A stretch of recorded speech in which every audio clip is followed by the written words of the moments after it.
Hello, everyone, and Madayaw, Shalom. We are now at chapter 50. So, in chapter 49, Jacob just gathered his son because he was dying. And before he died, he has pronounced a blessing on everybody.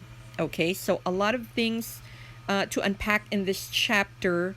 So, Reuben, the firstborn, he actually, Jesus decided, nope, I ain't gonna be from Reuben because Reuben went up against his father's couch. In other words, he did something bad, sexually bad.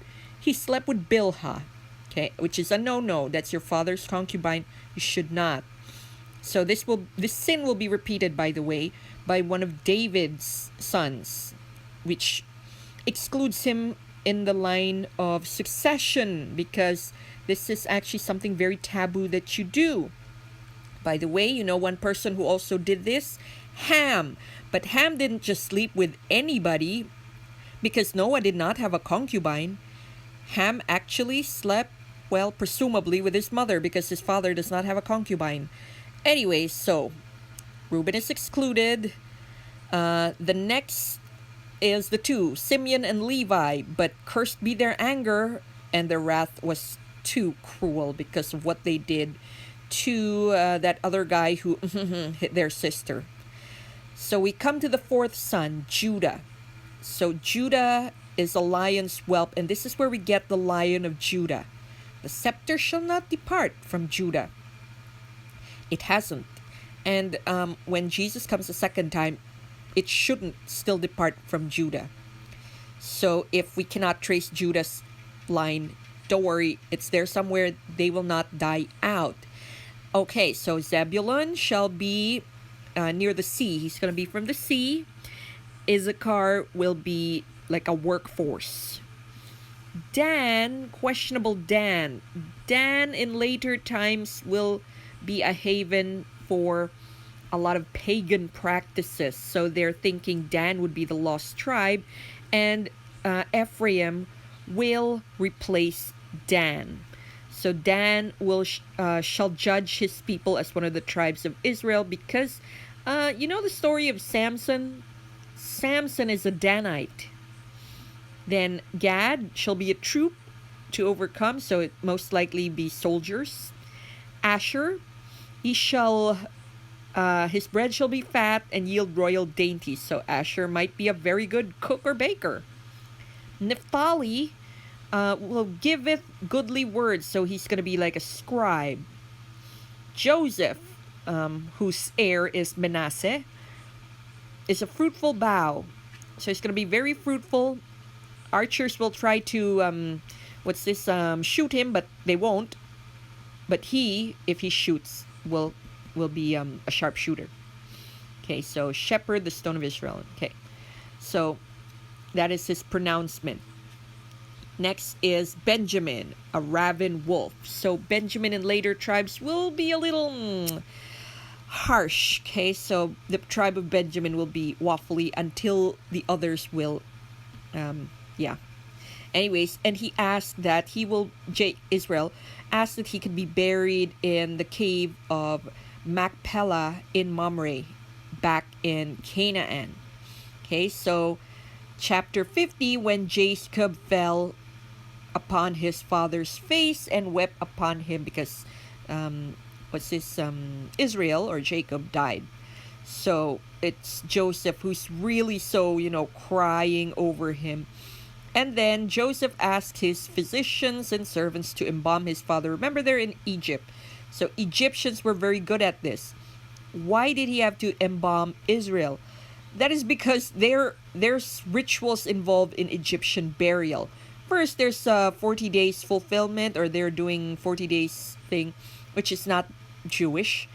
And the Egyptians, all of them, were mourning for Jacob because Joseph decreed it so, and also because Pharaoh decreed it so. So the Pharaoh of Joseph, actually was very respectful of Joseph and also very respectful of Jacob.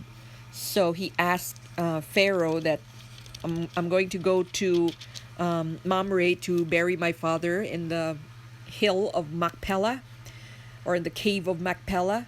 So Pharaoh said, "Go, bury your father according to what he has made you swear." So, going there, by the way, all the Egyptians came out and sort of like viewed the procession. It's to give respect to Joseph. So there they were, and when they went to the land of Canaanite and saw the mourning in the floor of Atad, this is a grievous mourning to the Egyptians. So they were also very surprised, the Canaanites, because they're like, whoa, wow, even the Egyptians came with the party, and to, yeah. So, and his sons, and remember he has 12 sons, and they by this time they already like had sons of their own, and yeah, so there's a lot of them. And then after that, Joseph returned to Egypt with his brethren, and his brethren thought like, oh my gosh, this guy's gonna kill us because father's no longer there. But it's actually different. So they sent a messenger to Joseph. Thy father did command before he died that forgive thee. So they're like asking a servant to be, or a messenger to be, their go-between. But Joseph, he's like, it's okay, guys. I'm not angry. See, for am I in the place of God? So he's like, I'm not God. I'm not the one who's gonna punish you. Okay, so you thought evil against me, but God meant it unto good. So even if you guys did something bad, God used it, turned it around, and made it something good. So fear ye not, I will nourish you and your little ones. I'm not going to make you into slave like you did me. I'm not going to do anything.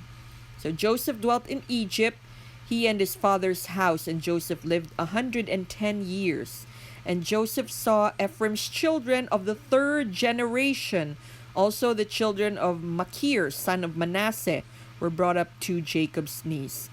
And Joseph said unto his brethren, I die, and God will surely visit you, bring you out of this land unto the land which he swore to Abraham, to Isaac, and to Jacob.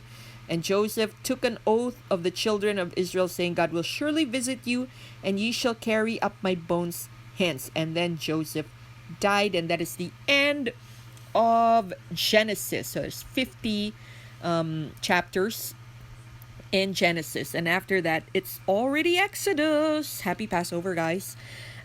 Just to sum it up, Genesis is where you have to start.